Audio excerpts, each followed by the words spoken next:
하고 인사 나누겠습니다. 인생을 숙제로 살지 말고 축제로 삽시다. 시작. 예, 인생을 뭐든지 자꾸 숙제로만 생각하면은 힘들죠.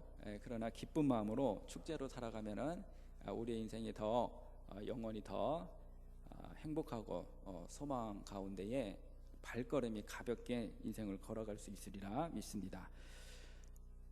근데 첫 이야기는 그렇게 썩 유쾌한 얘기는 아닌데 예전에 있었던 얘기예요. 서울에 사는 신동월 씨 그리고 이진숙 씨, 그러니까 이 두 사람은 부부입니다.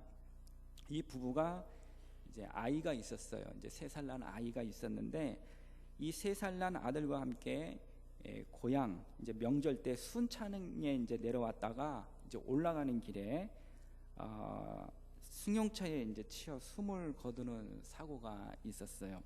그래서 이제 설날을 맞아 고향에 왔던 이 부부들이 그 처가인 그 충남 공주로 이제 가기 위해서 순창 전주간 고속도로를 운전해 가고 있었는데 이제 막 눈이 조금 왔던 모양이에요.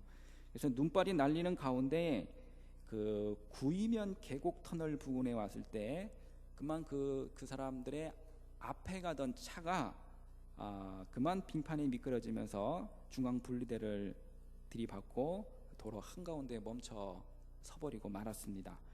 그래서 이 부부가 뒤따라가던 그런 부부는 이제 차에서 내렸어요.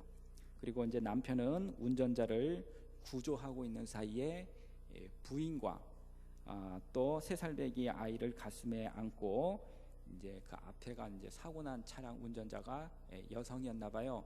그래서 그 뒤따라 앞에 내린 그 여성과 함께 그 차고 사량 뒤에서 이제 이렇게 수신호를 하고 있었습니다. 그런데 그걸 왜 하느냐면은 뒤따르던 차를 여기는 지금 위험하니까 안전하게 이제 비켜가라고 이제 수신호를 하는 거죠. 여러분들도 차를 타다가 보시면은 아마 그런 장면들을 많이 목격하시리라 생각이 듭니다.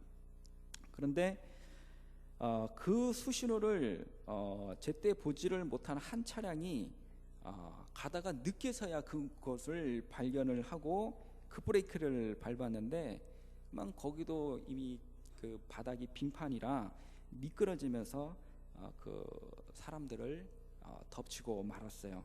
그 사고로 사고 차량의 운전자를 구조하고 있던 이 남편분과 또 수신호를 하고 있던 두 여인이 목숨을 잃고 말았습니다. 근데 다양스럽게도 3살배기 아이는 이 승용차 밑으로 들어가 목숨을 건질 수가 있었습니다. 뒤따라오던 차량이 조금만 더 그 수신호를 좀 알았더라면, 그걸 조금 더 미리 봤더라면은 아마 그렇게 큰 사고는 나지 않을 것이고 또 아까운 목숨 3명을 잃지 않아도 됐을 일입니다. 또 이런 일도 있습니다. 완도 앞바다에서 미역을 채취하던 3.75톤, 그러니까 작은 어선입니다. 작은 어선 하나가 그 원인을 알 수 없는 그 엔진 고장을 일으켰어요. 그리고 그 바다에다가 표류를 하게 됐습니다.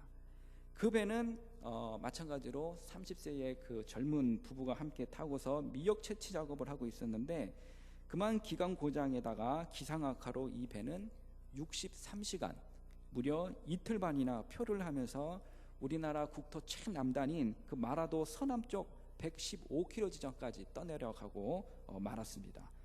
그러니까 이틀이 넘도록 이 배는 망망대해를 표류하고 있었던 거예요. 그래서 마침내 이틀 반이나 지났을 그때에 쥐로 가고 있던 한 배가 있었습니다. 그래서 그 사고 난 그 배는 그 옆에 지나가는 배에게 수신호를 보내는 거예요. 기관 고장으로 지금 우리가 표류를 하고 있다. 그 말로 하는 게 아니라 수신호로 이렇게 구조를 요청하게 되었고, 또 수신호를 받은 그 배가 제주해양경찰에 이제 신고를 하고 또 제주 해경의 경비정에 의해서 구조가 되었습니다. 무려 이틀 반이 지난 그 시점에 구조가 되었던 거예요.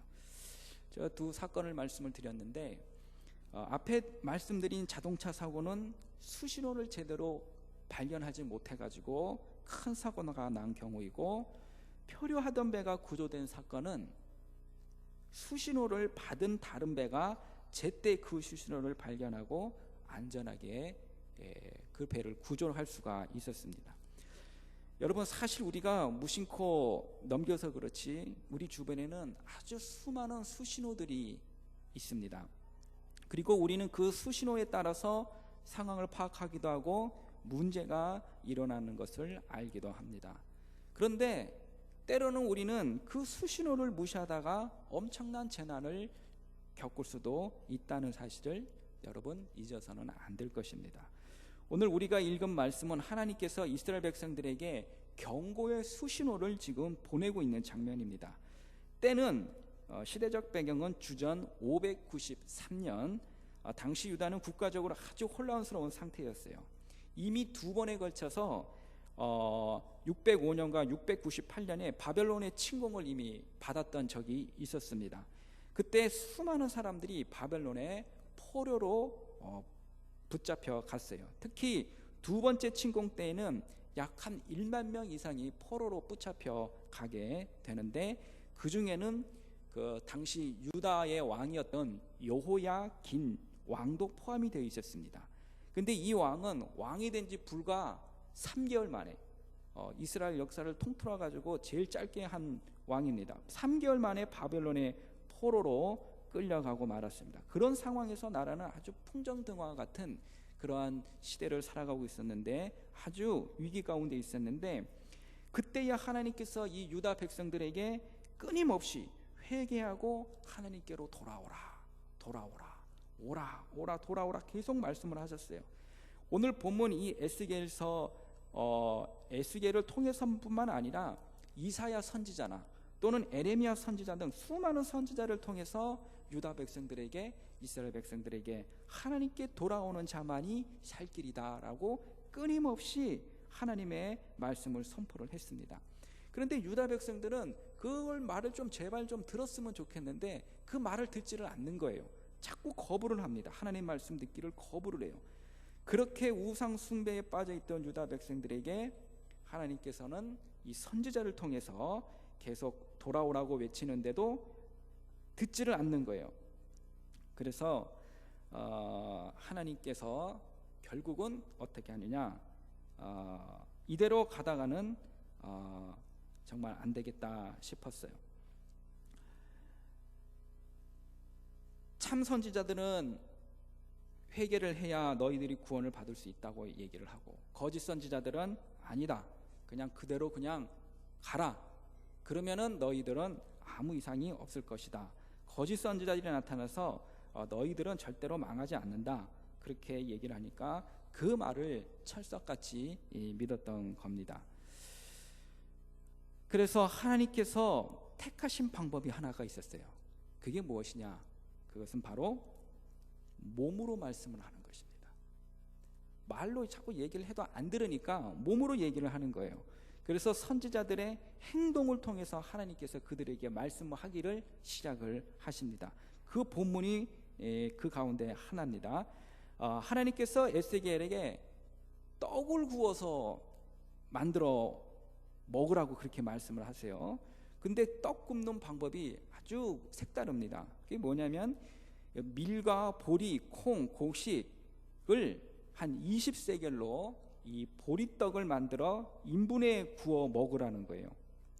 20세겔이면은 약 한 230g 정도고 아주 작습니다. 또 보니까 물 흰 6분지 1을 먹으라 그랬는데 약 0.6리터입니다. 그게 하루 양식이에요. 보리떡은 여러분 당시 가난한 사람들이 먹는 음식이었어요. 그리고 양도 많지가 않습니다. 가난한 사람들이 먹는 보리떡을 먹는데 충분히 먹지도 못합니다. 그리고 보리떡을 구울 때 보통 어디다 굽냐면은 타는 숯불 위에다가 굽게 됩니다. 그런데 오늘 본문 말씀에는 하나님께서는 사람의 인분에 불을 피워 떡을 구워 먹으라고 그렇게 말씀을 하세요. 그것도 많은 사람들이 보는 앞에서 그렇게 떡을 구워 먹으라고 얘기를 하는 거예요. 특별히 이걸 뭐 하루 이틀 먹으면 모르겠는데 무려 390일 동안 1년 넘도록 이걸 이렇게 먹으라고 하나님께서 얘기를 하니까 이 에스겔이 이상하는 거예요. 아니 하나님 어떻게 그거를 그렇게 떡을 만들어 먹는단 말입니까? 그러니까 하나님께서 조금 봐주신 것 같아요. 그러면 인분 대신에 쇠똥으로 떡을 구워 먹으라 그렇게 말씀을 하세요. 그래서 하나님께서 에스라에게 이렇게 말씀하신 거는 당시 유다 땅에 무슨 흉년이 들었거나 먹을 것이 없어가지고 그렇게 뭐 보리떡을 먹게 한다거나 물도 막 조금만 먹게 한다거나 그런 게 아니었어요. 하나님께서 에스라에게 390일 동안 작은 보리떡에 쇠똥을 구워 먹으라고 말씀하신 이유가 있는데 그것을 통해 이스라엘 백성들에게 하고 싶었던 메시지가 있었던 거예요. 오늘 본문 16절과 17절이 바로 그 이유를 말씀을 하고 있습니다. 그것은 바로 무엇이냐면은 유다와 예루살렘에 기근이 오도록 하시겠다라는 거예요. 이게 바로 하나님의 메시지입니다. 얼마나 너희들이 비참해지게 될지를 몸으로 말씀을 해주고 있는 것입니다. 그렇게 비참하게 될 날이 곧 닥칠 것이라고 에스겔이 직접 삶으로 몸으로 보여주라는 것입니다. 말씀으로 해서는 자꾸 듣지 않으니까 행동으로 보여주라는 거죠. 그런데 하나님께서는 행동으로 보여주시는 것이 지금 우리 나오는 이 본문뿐만 아닙니다. 에스겔에게만 그렇게 행동했던 것도 아니에요. 이사야 20장에 보면은 이사야 선지자도요 옷과 신발을 다 벗어놓고 벌거벗은 몸과 맨발로 3년 동안 거리를 활보하고 다녀야만 했습니다. 돌고 돌면서 발을 구르고 손뼉을 치고 다 큰 어린이 3년 동안 벌거벗은 몸으로 다닌다면 그건 분명히 다른 사람들이 보통 사람들이 보기에는 뭐라고 생각하겠습니까? 뭐가 조금 정신적으로 이상이 있다라든가 뭔가 미친 사람이라고 바보라고 그렇게 생각할 게 없는 거예요. 그런데 하나님께서는 이사야 선지자에게 그렇게 하라고 다니라고 했어요. 그 이유는 이스라엘과 유다 백성들이 아수리에 의해 멸망당해 그렇게 벌거벗은 몸으로 너희들이 포로로 끌려가게 될 것이라는 것을 몸으로 직접 행동으로 보여주기 위해서 그렇게 하나님께서 선지자들을 통해서 말씀을 하셨던 겁니다. 애굽, 구스를 의지하지 말고 하나님을 의지하라는 뜻이에요. 이런 것들은 모두 하나님께서 수신호를 통해서 말씀을 하고 계시는 겁니다.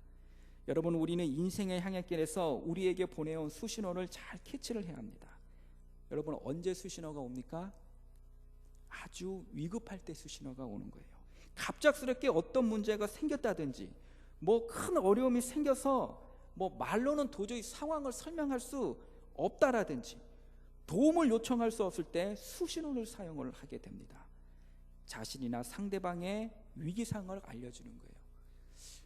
요즘 뭐 잘은 모르겠지만은 이 스마트폰도 이 호신용으로 내가 어디 뭐 밤길에 가는데 누가 뭐 강도가 뭐 납치했다 그러면은 여기 뭐 버튼 하나 누르면은 나의 위치를 알려주는 그러한 기능도 있지를 않습니까? 위급할 때 나의 위치를 알려주는 그런 수신호 역할을 하는 거예요. 여러분, 우리는 우리 몸에도 하나님께서 수신호를 보내주십니다. 사람이 병에 걸리면은 그 전에 반드시 내가 몸이 아프다 한 번에 오는 것이 아니라 반드시 그 전에 사인이 오는 거예요. 예를 들면 감기나 여러분 몸살에 걸렸을 때 그 전에 내가 목이 좀 아프다든지 아니면 머리 조금 열기가 조금 열이 난다든지 그렇게 몸에 이상이 생겼다는 신호를 보냅니다. 그런 신호가 오면은 우리는 내가 몸이 컨디션이 안 좋구나, 몸이 조금 안 좋구나, 내가 몸을 조금 좀 따뜻하게 해야 되겠다, 또 옷을 조금 더 따뜻하게 입고 다녀야 되겠다, 이런 뭔가 대처가 필요하지 않습니까? 몸을 씌워준다든지 필요한 영양소를 공급하다든지 뭔가 빨리 대비를 해야 합니다. 그렇지 않으면 아주 힘든 상황에 오게 되는 거예요. 심장에 이상이 생긴다든지 뇌졸중이 발병하기 전에도 반드시 사인이 옵니다. 사인이 올 때 잘 대비해야만 건강을 유지할 수가 있고 또 목숨을 지탱할 수가 있는 겁니다. 건강에 이상이 생길 때만 징조가 보이는 것이 아닙니다. 사업이 부도가 나거나 망할 때에도 망하기 전에 반드시 징조가 나타납니다. 그 징조가 나타날 때 빨리 대비책을 강구하는 기업이나 사업은 부도나는 것을 막을 수 있지만, 그것을 무시하고 그냥 그대로 그냥 갔다가는 결국 부도가 나고 망하게 되는 거예요. 하인리히 법칙이라는 게 있습니다. 1930년대에 미국의 한 보험회사 관리였던 하인리히라는 사람이 이 고객과 상담을 하면서 분석한 결과가 1대 29대 300이라는 법칙을 발견을 했어요. 이게 뭐냐? 한 번에 큰 사고가 발생해서 한 명의 중상자가 나왔다면은 그 사고가 있기 전에 같은 원인으로 작은 사고가 발생해 29명의 경상자가 있었고, 또 다행스럽게 재난은 피했지만 같은 원인으로 부상을 당할 뻔했던 잠재적인 상해자가 더 그 전에 300명이 있다라는 거예요. 한마디로 말하면 어떤 사건이나 일어나려면은 그 전에 300번 이상의 사인이 있었다라는 겁니다. 여러분, 하나님께서는 우리에게 어떤 일이 막 갑자기 당하게 하시지는 않습니다. 미리 사인을 보내주십니다. 하나님께서 보내고 그 수신호를 빨리 읽는 사람은 닥칠 위기와 재앙을 대비를 할 수가 있어요. 그러나 그 수신호를 읽지 못하면 큰 위기나 재앙을 당하게 되는 것입니다. 우리 하나님께서는 미리 수신호를 보여주지 않고 어떤 일을 행하신 적은 한 번도 없으십니다. 노아 때 홍수로 온 세상을 심판할 때도 산 위에다가 방주를 지었는데 노아의 그 방주를 만드는 그 행동을 통해서 사인을 주셨던 거예요. 무려 120년 동안 사인을 계속 주셨던 겁니다. 죄악의 도시 소돔과 고모라가 멸망시킬 때에도 이미 천사를 보내주셔서 사인을 주셨어요. 유다와 예루살렘이 멸망할 때도, 나라가 멸망할 때도 이사야 선지자, 에레미야, 에스겔 이런 선지자들을 통해서 수없이 많은 사인을 주셨습니다. 우리 예수님께서 이 땅에 오실 때에도, 구원 사역을 시작할 때에도 세례 요한을 통해서 사인을 주셨어요. 예수님께서 오신다. 또 구약에 가면은 또 예수님이 오실 거라고 수많은 사인들이 있지 않아요. 미가서에도 있고 이사야서에도 있고 예수님이 오시리라는 거, 오시기 전에 이미 많은 구약 성경에도 예수님이 오시리라는 사인을 주셨습니다. 우리의 인생의 항해에서도 마찬가지예요. 우리 앞에 위기가 닥치려고 할 때에 큰 문제에 부딪히기 전에 하나님께서는 반드시 우리에게 수신호를 보내주십니다. 중요한 것은 하나님께서 사고 나지 않도록 열심히 수신호를 해주실 때 우리가 얼마나 그 사인을 빨리 캐치를 하느냐에 거기에 승부가 있는 거 아니겠어요? 하나님께 보내주신 수신호를 빨리 발견하기 위해서는 우리의 영혼의 주파수가 하나님께 맞춰져 있어야 합니다. 그리고 언제나 우리 안에는 성령 충만한 삶이 살아야 해요. 그래야 하나님께서 보내주신 수신호를, 사인을 빨리빨리 읽을 수가 있는 것입니다. 오늘 본문에 나오는 유다와 예루살렘도 그랬습니다. 죄악을 행하는 데 주파수가 맞춰져 있으면 여러분, 하나님의 사인을 읽어낼 수가 없어요. 하나님께서 이사야 선지자와 에레미야 그리고 에스겔 선지자를 통해서 수없이 사인을 보내주셨는데도 깨닫지 못하더니만 결국 주전 586년에 바벨론에 의해서 유다 왕국은 멸망을 당하고 맙니다. 하나님께서 수신호를 보내주신 그대로, 선지자가 예언한 그대로 멸망을 당하고 만 거예요. 그들이 절대로 나는, 우리 나라는 망하지 않을 것이라고 장담했던 예루살렘이 그렇게 비참하게 무너져 버렸고, 그들이 그렇게도 자랑스럽게 여겼던 성전도 파괴되었고, 성전에 쓰던 귀한 물건들도 다 바벨론의 전리품으로 다 빼앗기게 되었던 겁니다. 여러분은 우리의 영혼을 맑게 하시기를 바랍니다. 그래야 하나님의 수신호를 빨리 읽을 수가 있습니다. 1505년 7월에 한 젊은이가 한적한 시골길을 걸어가고 있었는데 갑자기 먹구름이 나타나더니만은 천둥이 치고 번개가 치고 소나기가 내리는 거예요. 그런 천둥과 번개가 없습니다. 그런 비가 내려오는 것은 없었어요. 광하고 천둥 번개가 소리칠 때 그 젊은이가 아하, 내가 지금 여기서 죽는다면 자신은 영생을 위해서 아무것도 준비되지 않았다는 사실을 깨닫게 됩니다. 그리고 수도원에 들어가게 거기서 말씀을 연구하기 시작합니다. 그리고 복음의 참 진리를 깨닫게 되어 인류 역사를 바꾸는 하나님의 큰 일꾼으로 쓰임받게 됩니다. 그 사람이 바로 종교개혁자인 마르틴 루터입니다.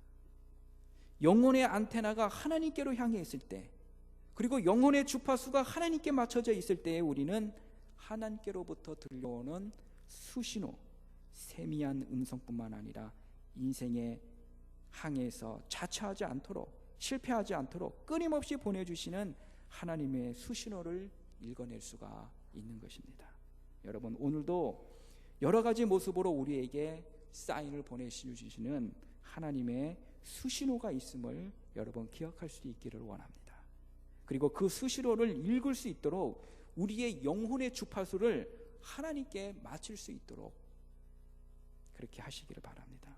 그러면 우리 인생의 항해에서 위기와 재앙을 피해갈 수가 있고 우리가 늘 승리하며 영적으로 기쁨을 안고 살아갈 수가 있는 것입니다. 그리고 위기와 재앙을 슬기롭고 지혜롭게 넘어갈 수가 있는 것입니다. 여러분, 하나님께서 보내주시는 여러 가지 수신호를 우리가 하나님으로부터 영적인 주파수를 잘 맞출 수 있는 그러한 한 주간이 되기를 주님의 이름으로 축복을 드립니다. 기도하시겠습니다.